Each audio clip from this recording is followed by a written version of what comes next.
welcome back. We're here in what I've called the Soft Snow Cave, because I have no idea what the heck this place is called.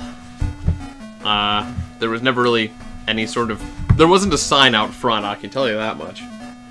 But also, I don't know if anyone mentioned a cave that you had to dig to get through in any of the towns I visited. So we're just burning through here. Let's see. So 1, 2, 3, 4... Nope. 1, 2, 3.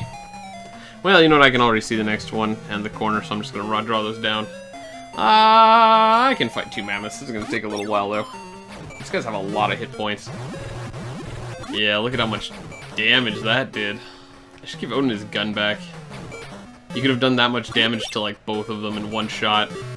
You know what? Never mind. I'm not gonna fight these guys. This is stupid. My guys do so little damage to them. This is ridiculous. Alright. So in the last episode, I spoke briefly on my plan. Oops. That's not what I expected around this corner. But there's a treasure chest. I should have checked for traps. Magic hat. That's not what I wanted. Okay, so now I'm confused. There's either got to be a secret passage in here somewhere, or something, otherwise this cave is worthless. All I got from it was some woman telling me about an arrow prism and a magic hat. There's got to be something here. I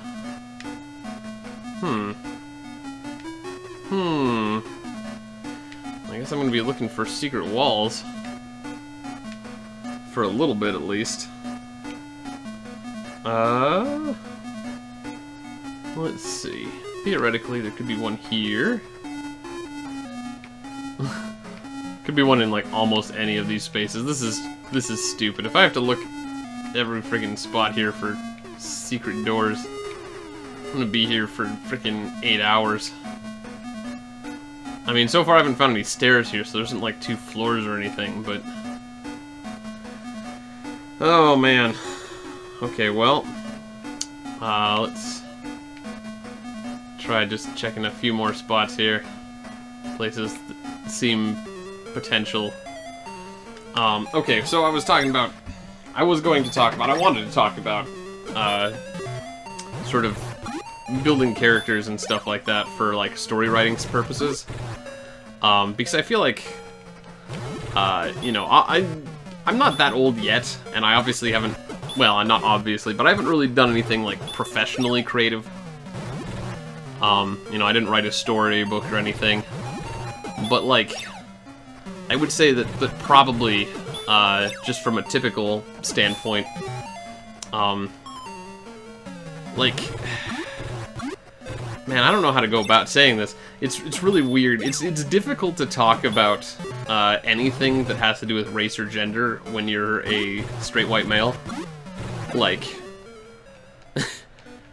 you know, it's clearly, like, not a position of, like, what do I know about, you know, the situations, the lifestyles, the sort of, like, consequences of being born different. I don't frickin' know anything. So I guess I can admit that to begin with. I'm not claiming to be a professional on these things. But I did want to mention that since I've been writing stuff for, like, I've been trying to set up, like, some D&D games, which will hopefully be cool. You know, stuff like that. And I'm interested in writing. I don't know if I'll ever write anything that's, like, you know, important or noteworthy or, you know, anything people have heard of. But, let's see. Here, maybe? No? Oh, man. Oh, man. There's still some room in here for, like, hidden doors and stuff, but, like... Where am I gonna get an arrow prism?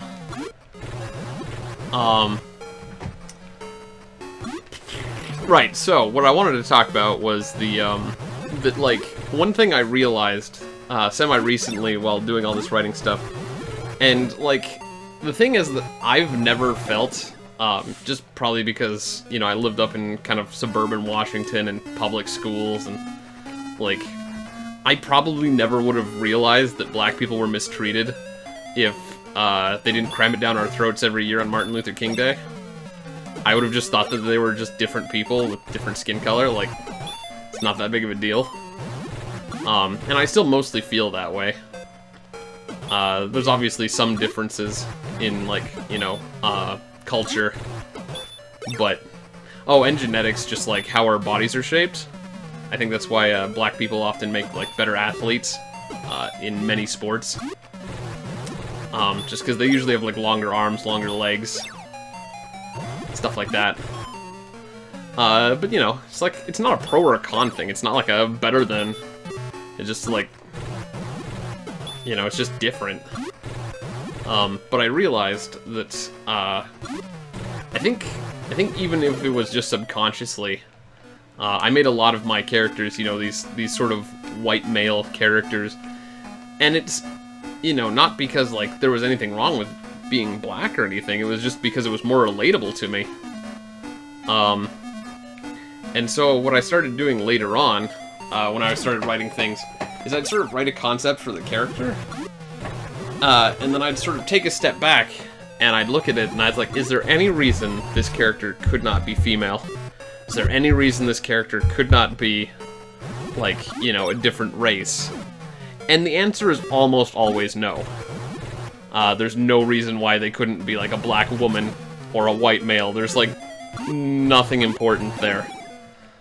Sometimes, if you're writing something like Game of Thrones, if you're George R.R. Martin watching this, obviously there's some differences. I mean, obviously, you know, the female characters in Game of Thrones are all pretty intelligent and capable characters, but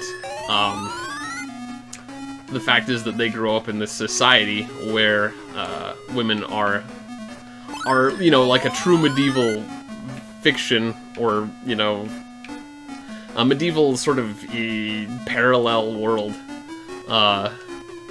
They are second-class citizens, more or less. They're considered almost like property of the men they've married. So, like, you know, certain roles could not go to them, just because, like, if you're trying to establish your setting in that way, it would be weird. I'm gonna talk to that woman again. Because I can't find anything here. Raise the arrow prism towards the heavens. You should then be able to see the dark castle. Well, I guess in a sense, it's maybe good that I came back here, because I may need the arrow prism to continue up via melee at some point. And, would kind of suck if I climbed all the way up there and couldn't continue. Is that really all there is here? Is that it? Is there nothing else here? Oh, man. I don't want to go around checking every single wall for a secret passage, because it seems unlikely that there's going to be one. The only other place here is the end of the hallway with the two titans. I'm going to go fight them. I ran away because it was a useless waste of time. But I'm gonna go fight them because there's nothing else to do here. And I think once or twice in this game I've gotten a key item from a fight. It's kind of stupid if it comes from generic enemies like them Titan guys, because I see those guys all over the place. But, you know, I've got nothing else to do here, so I'm gonna go kill them, and then I'm gonna exit, and then I'm gonna go heal, and then, I don't know, maybe I'll go to another planet or something, because I think I'm done here. I'm pretty sure I've been everywhere on this planet. I don't want to fight you, so we'll just telepathy out of here. You know what? I have a magic hat, don't I? That would work, wouldn't it? Let's use my magic hat. Oh. Oh. No, I guess that's only chat or something. It's not telepathy. I think there was an item for telepathy, but...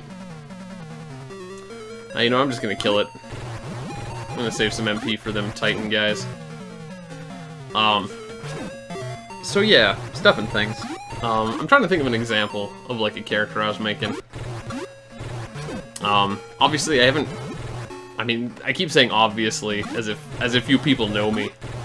But I haven't really done anything yet still. Like, the D&D campaigns are, like, in the works. Let me see, what was one of my character concepts for Dungeons & Dragons? One of the characters I was thinking of running was going to be, like, a bard. And I planned to make them a bard, not so much because I wanted them to be, like, a musical, like, poet. If anyone has a problem with that, then screw you. Because D&D is meant to be played any sort of way. You can flavor your character however you want to. I saw something one time where people said they wouldn't allow monks to multi-class with druids because it didn't make sense to them, and I was like, screw you, this is D&D. You write a story so it makes sense. Like, don't just say, no, you can't do that, because I disapprove. Like, that's not cool. But, this bard character that I was thinking of, oh, there's only one Titan this time, cool. I'll make this go a little bit faster. I was thinking about having this bard character essentially be like an exiled noble. So in my mind, he was gonna be like a prince type character, who, like, you know, he sort of came, like, he was like the second son of, like, a king, and then when the king passed, let me see, I'm just gonna trap check it. Disarm the trap. You found Prism! It was there! Oh my god, I'm so glad I thought to check. Oh man, okay. I wonder if that means that a lot of the other hallways that I skipped, like, I ran to the end of, and then, like, I saw some stalkers there or something, and I just killed them and then didn't open the chest and ran away or something if they had an item that I could have gotten. Probably not a key item, I would hope. But, in any case, I'm out of here. Haha! Oh man, that feels so good. Okay, so,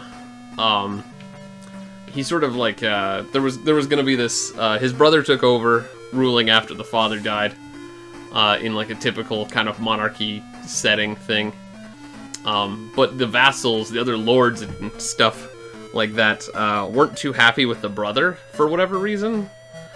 Maybe they just thought that, like, they could get more power or get away with more things if this second son, my character, didn't like, or his character, or the character I was thinking of wasn't interested in politics because he was the second son. Like, his older brother was gonna be the politician, the next king. So he basically spent most of his time practicing things. So I wanted to be a bard so I could get that mix of skills. Like, that wide variety of training that, like, you know, a noble person might have had. And so, you know, he's not as stupid, though, and he respects his brother. So when he finds out about this sort of, like, coup to overthrow his brother, and put him in charge, he sort of played along for a bit, but entirely to, like, sort of throw the conspirators under the bus, so that his brother would be, you know, safe. So he sort of accepted the exile and stuff like that. He might have even worked it out with his brother, and, like, that was the sort of, like, situation, the sort of, like, agreement they came up with was like, okay, that's how we're gonna have to solve this problem. And it's unfortunate, but, like, we can live with this. Alright, I'm gonna fly. It's hard to tell the story, like, while also playing the game, while also thinking about where I need to go. So I'm gonna heal up real quick here. And then I think Dazorus is all done.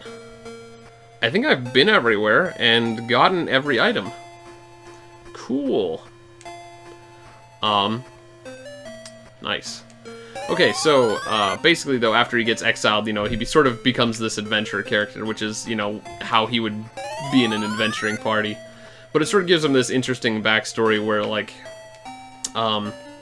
some people may not know that he was sort of, like, throwing him under the bus on purpose to sort of, like, reveal the co-conspirators, so people might actually think he was a traitor. Oops. So I thought that'd be interesting as a character concept.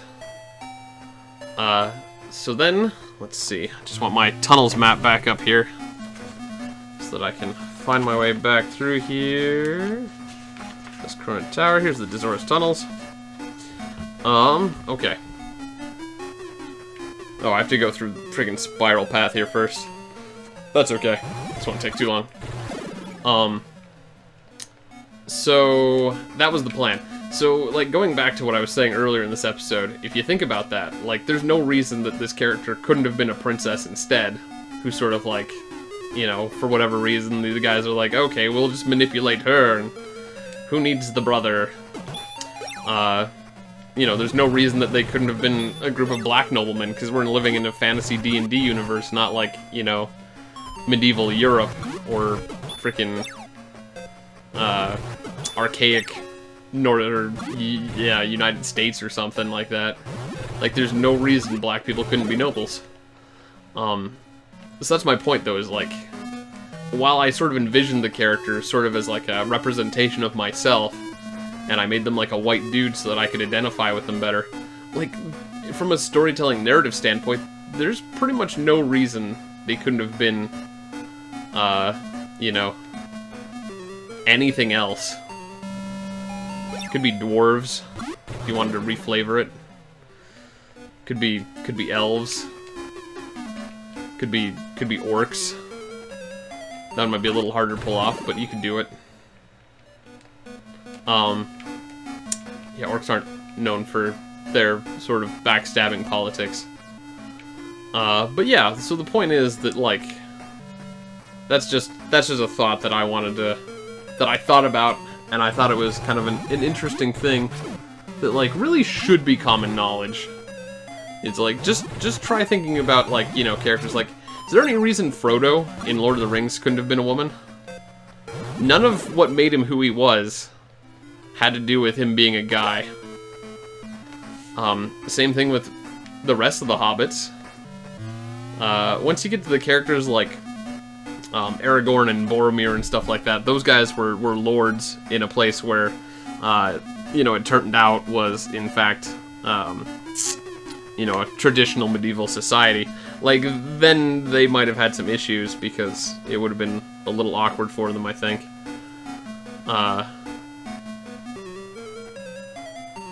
Okay, hold on. Just trying to make sure I know where I am.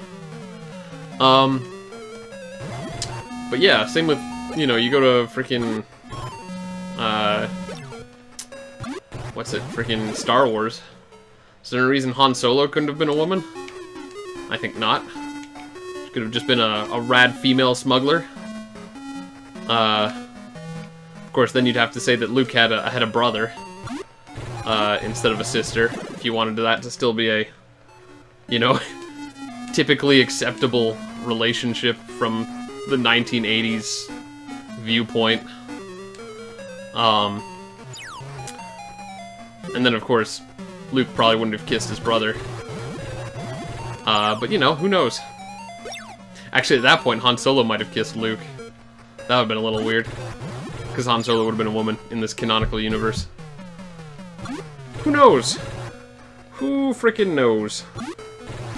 I just think it's kind of an interesting thing to think about, that, like, you could significantly change the way they look without doing any change to their character, their persona. The other problem with that, of course, is that, like, and you do hear about this from time to time, like, when dudes are, like, writing comedy and stuff like that, they have a phrase or something like that people hate hearing or, like, joking about, where, like, you know, say I was a comedian or something like that, and I wrote, like, a skit or a sketch comedy bit, and then I have, like, but I wrote it for, like, you know, a couple, like, black dudes, and then I hand them the script or whatever, and then they read through it, and, you know, maybe they do a fine job making it funny, and it's like, oh, that's good, and then the director's like, can you black it up a little bit? Because they want that sort of, like, black humor. which is weird, first of all. But it is a thing, because there are definitely, like, black humor movies, like, that are basically written for that exact kind of, like, portrayal. And it's interesting, because I'm sure there's the same kind of thing for, like, you know, basically every other country, too. I'm sure there's white comedies and Asian comedies and stuff like that. And maybe they don't jump the border, the gap very well between races. Not sure. It's kind of an interesting anecdote, I suppose. Some Dizorans like to tell lies, so be careful. Now you tell me. Okay, so this should be... here. Okay. So, I'm on my way back.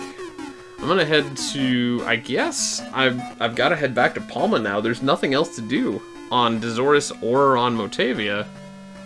I've got to get that hovercraft. I've got to get that hovercraft. Alright. I don't know why I was looking at my maps. I know I need to go into the next cave before I freaking look at which way I need to walk. A lot of these are really simple because they're just zigzags, so it's like left, right, left, right. And then you're pretty much there. But yeah, I don't know. I don't know if that's interesting to anyone. I'm, again, not a professional writer. I haven't done anything worth mentioning with my knowledge of such things. But I do read quite a bit about that kind of stuff. I watch stuff about writing. I'd like to be successful at writing someday. I just feel like that'd be an interesting thing to do. It's not, you know, my chosen profession, but I think it'd be fun to write something and put it out there at some point. Or just, you know, produce like a show or something like that. The other thing, too, is that I don't want to, like... there's a running term, I don't know what you'd call it. I think some people call them tropes. Cliches. It's called a token black. It's where the South Park character gets his name from. Is that, like, some shows and stuff like that, they add a black character entirely for diversity's sake. Not because, like, you know, they really care, or because it's important to the story, or important to, like, anything. It's because they need black characters, otherwise the cast isn't considered diverse. So they have token blacks to, like, sort of just be like, okay, there. And I think that's almost like something a lot of the Power Rangers series did. Was like, you know, most of the cast was basically like, hey, we're white high schoolers or college students or something like that, and here's our one black friend. And then usually they had like one Asian person too, just to mix things up, but like... I mean, you know, to be fair, we're in the United States where, you know, it's primarily white. You know, we are the majority, for better or worse. So, you know, I'd imagine, you know, again, like I said earlier, right, if it's about identifying with your characters, or the heroes of a story, it's easier to identify with people who are similar to you.